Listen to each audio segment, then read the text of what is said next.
La quatrième République est une période quasiment reniée de l'histoire de France. En effet, c'est à partir de là que les Français considèrent que la République parlementaire est un échec vu qu'elle mène à de l'instabilité politique. Alors qu'en réalité, ça n'a pas toujours été le cas et la quatrième République était plutôt une période stable politiquement, une période de vrai parlementarisme. Et c'est pour ça que aujourd'hui, je vais essayer de vous réintroduire cette République qui a été très importante dans l'histoire de France. C'est parti. La quatrième République succède au gouvernement provisoire de la République française en octobre 1946, suite à un référendum que les Français ont approuvé. Et donc cette constitution sera une constitution parlementaire, c'est-à-dire que les partis devront collaborer pour former des majorités. Et de la collaboration, il va en falloir, vu que le gouvernement doit relever l'économie française qui est totalement anéantie. 80% des transports fluviaux ont été détruits, un quart des locomotives, 40% des automobiles, c'est-à-dire les voitures et les camions. C'est en fait une destruction quasi totale de l'économie française. Et donc il va falloir relever ça, il va falloir relever à bas. Et donc pour faire cela, le gouvernement va mener en place une politique de planification économique avec notamment des plans quinquennaux comme le plan Mollet, le plan Guy Mollet qui s'étendra de 1947 jusqu'à 1952 et qui sera prolongé jusqu'à 1953. L'objectif, c'est de relancer l'économie française pour qu'en 1948, elle égalise celle d'avant-guerre et en 1952, qu'elle la dépasse.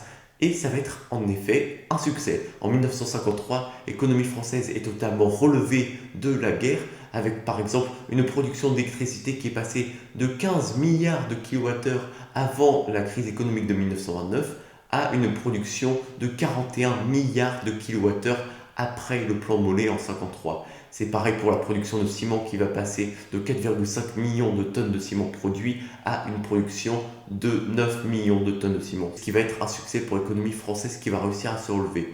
Le principal défaut de l'économie française va donc être sa dette. La dette française va être considérablement augmentée avec notamment les aides américaines.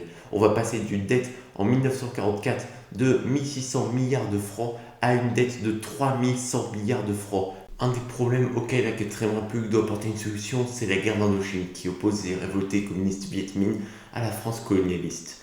Il fallait trouver une solution, mais c'était très dur parce qu'en fait, la majorité de la Chambre des députés était orientée à droite et donc était pro-colonialiste.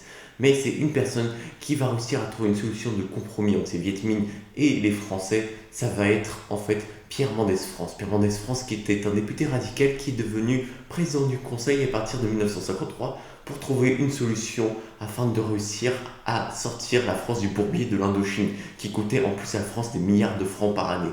Et donc Pierre Mendès France va réussir en 1954 à faire signer les accords de Genève qui vont permettre de mettre fin à la guerre d'Indochine.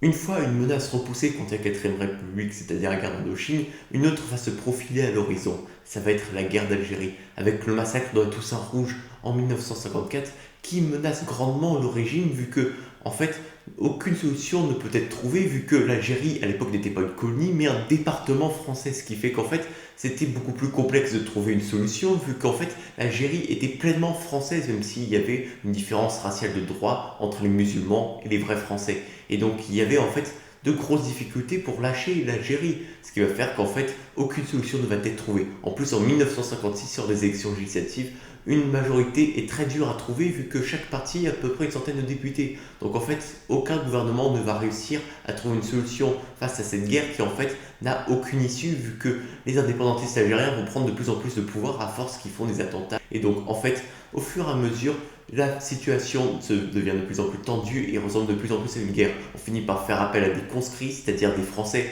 qu'on recrute dans les facs et qu'on envoie à la guerre, qu'on envoie au front. Et donc les Français vont être très énervés après cela et vont chercher une solution. Tandis qu'en Algérie, de nombreux colons français pensent que le seul moyen de trouver une solution, c'est de faire appel au général de Gaulle. Général de Gaulle qui est donc à la fois aimé des personnes qui sont indépendantistes pour l'Algérie et de ceux qui sont pour l'Algérie française. Ce qui va faire que face à la menace d'un putsch en France, à la suite d'un putsch en Algérie, eh bien, le président René Coty va finir par faire appel au général de Gaulle qui devient président du Conseil en 1958. En 1958, c'est donc la fin de la 4ème République. Le général de Gaulle, avec Michel Debré, va écrire une nouvelle constitution qui sera celle de la 5ème République, un régime semi-présidentiel, mais qui reste cependant très parlementaire.